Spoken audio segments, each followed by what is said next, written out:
Nako, agad ho na sumagot at kinontra ni PCO Undersecretary Claire Castro itong pangamba ng abogado ni dating Pangulong Rodrigo Duterte na si Attorney Nicholas Kaufman na posibleng yung kanilang kaharapin na political manipulation dahil sa napaka-popular nga po ng dating Pangulo at parang lumilitaw na mukhang, di ba, kasi alam mo, pag sinabing political manipulation, sino lang pwedeng gumawa dyan, di ba? Mismong administrasyon, di umano.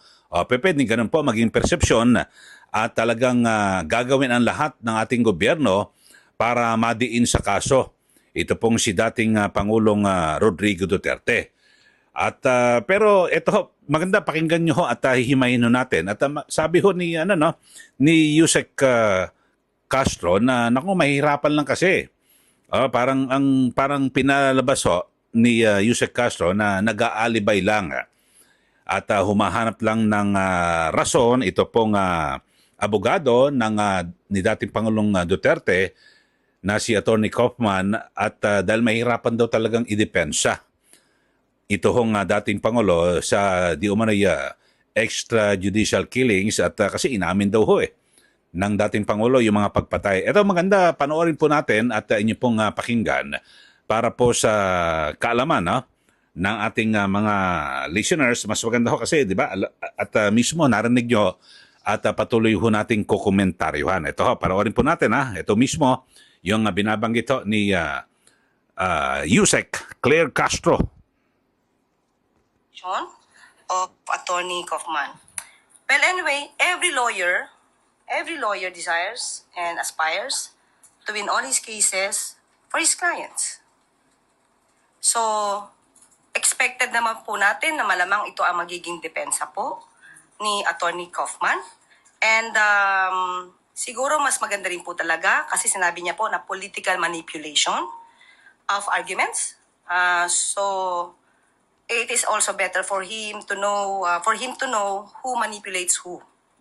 And of course, sabi nga natin, he should also be aware of the plight, of the plight of the EJK families, of the EJK victims who are now allegedly being harassed by some of the Duterte supporters, according to Attorney Conti.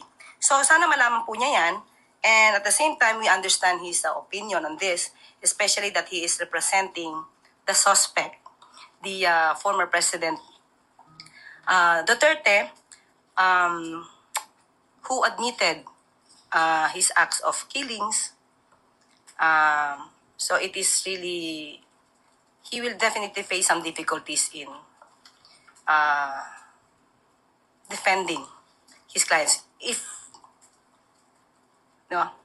regarding the admissions made by his clients. But Okay, so yun ho mga kababayan at binabanggit ho ni Attorney Claire Castro na parang sinasabi niya ho ito parang ang pagkakaintindi ko sa binabanggit ho ni Attorney Claire Castro na siguro inaasahan na raw yan na magsasabi ng ganyan na mga political manipulation dahil sa talagang mahihirapan daw po na idepensa ni Attorney Nicholas Kaufman, yung kanyang kliyente na si dating Pangulong Duterte dahil sa umamin daw ho sa nasabing mga pagpatay. Pero alam niyo naman ho, kapag sinabing political manipulation ay pwedeng isa po sa mga suspect o maaring paniwalaan na magmanipula yung ating gobyerno mismo, yung administrasyon, yung nakapwesto. Di po ba? Dahil sa siyempre, sila po ay may kakayahan para i-maniobra o i-manipulate kung ano man dito yung nasabing kaso. At yun ho ang pinangamba kasi talagang popular nga ho Sabi ho ni Attorney Nicholas Kaufman ay popular ito pong si dating Pangulong Duterte. Kung kaya talagang gagawin daw ang lahat para sa political manipulation o mamanipula. At yun ho, kasi ngayon talagang siguro ngayon napag-isip-isip po ng kampo ng dating Pangulo na talagang buong gobyerno pala ang kinalaban niya at marahil siguro hindi lubusan nila na gagawin ito mismo ng gobyerno kasi di ba napapakinggan ho natin sa mga paulit-ulit, madalas po na interview mismo kay Pangulong Marcos Jr. na madalas itanong, yung sa ICC, ano ho ba kung darating at lalabas ho ba yung yung warrant of arrest ay ano bang trato ang gagawin dito ng gobyerno? Paulit-ulit ho yan na binabanggit ho ni Marcos Jr. na hindi kami makikialam dyan at hindi namin kikilalanin yung arrest warrant na yan, mga kababayan. So yun po. Pero ngayon, ang nagbago po yung naratiba ng Administrasyong Marcos Jr. na sinasabi, hindi namin kinikilala yung ICC. Ang kinikilala namin, yung Interpol. Yun daw po, yung Interpol, ang kanilang kinikilala. At siyempre, dahil sa yun daw po yan po ang nag-serve ng arrest warrant laban po kay dating Pangulo. Pero maliwanag naman ho hindi naman ho natin siguro, hindi nyo naman kinakailangan na ikaw ay nakapagtapos sa mga prestiyosong mga universidad dito sa ating bansa o sa abroad. Kahit sino, ang dali-dali naman, sino ba ang naglabas ng arrest warrant? ICC, di ba? Kung talagang totoo na binabanggit ho ng ating Pangulo na hindi namin kinikilala ICC, galing sa ICC yung warrant O kahit sino pang may dala niyan na halimbawa Interpol, pwede mo namang sagutin hindi. Saan ba galing yan? Sa ICC. Hindi namin kinikilala ICC. Ganun ho Pero ginawa na lang pong palusot, di po ba, na sinasabi na hindi. Interpol ang ang nirerespeto namin dito. Parang napakalayo ho, di ba? Galing sa ICC. Ganun ho yun, di ba? Halimbawa, parang kumbaga sa naging mensahero lang po ang Interpol. Doon lang dumaan Kaya nga 'di ba sabi, don't shoot the messenger na eto mensahero. Halimbawa, sa inyo kayo may magpapadala sa inyo na may dumating sa inyo na sa inyong bahay na messenger. Eto pinapadala po ni ganito. Kanino ba galing yan? Galit na galit ka sa taong yon. Hindi, ayoko isoli mo yan. Hindi ko tatanggapin yan. Parang ganun, di ba? Pero halimbawa, galit na galit ka sa isang tao na yon o kaaway mo o hindi mo siya kinikilala, tapos may dumating. Sir, ma'am, ito po, pinapadala po ni ganito. Hindi mo kinikilala di ba? Anong dapat mong gawin? So, hindi mo, hindi, ayoko. Hindi mo tatanggapin. Anong arrest warrant galing sa ICC yan. Pero, yun lang po ang palusot. Hindi po ba? Balikan ho natin itong issue ni Attorney Claire Castro. Na sabi niya, parang binabanggit niya na palabas na lang, alibay na lang yan ng ni Attorney Nicholas Kaufman dahil sa talaga mahihirapan daw siyang magdepensa sa kanyang kliyente kay dating Pangulong Duterte dahil mismong umamin na raw ng pagpatay dito po sa mga biktima sa kanyang kampanya laban po sa illegal na droga. So pinakamainam pa rin na maganda siguro sa panig po ng Malacanang, magtabi na lang kayo.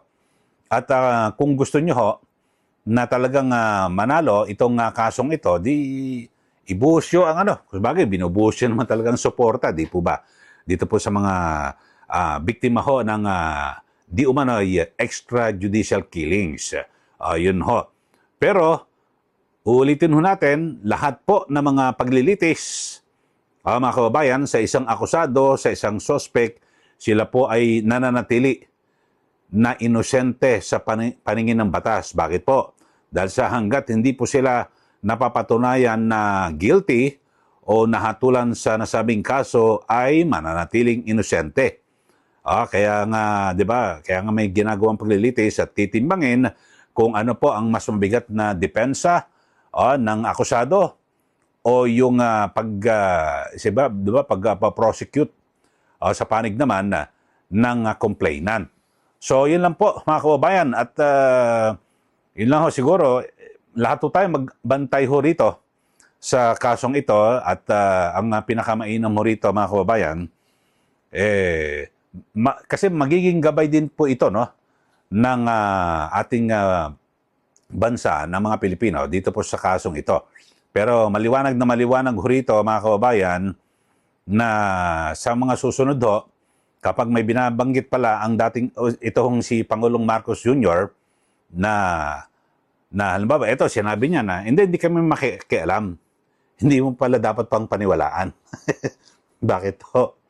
Kasi itong nangyari, sabi niya, hindi sila makikialam at hindi sila tutulong sa ICC. Pero lumilitaw ho na tumulong pala. Lumabas na po yan sa pagdinig ng Senado at naglabas na ng preliminary findings. Ang sasalita sa mga interview, hindi tumulong. Yung pala, matagal ng planado. Yun ho. Okay, so sa mga hindi pa ho nakakapag-subscribe, subscribe na po kayo, i-share at i-like po yung ating itong YouTube channel para lagi ho kayong updated dito po sa ating mga diskusyon, pagtalakay sa mga maiinit na issue, lalo na ho dito sa kaso ni dating Pangulong Duterte, ganyan din po kay BP Sara Duterte at lahat po ng mga politiko, lalo na ho yung mga gumagawa ng kabalbalan. Maraming salamat po muli, ito po si Ka Eli. Magandang araw po sa ating lahat.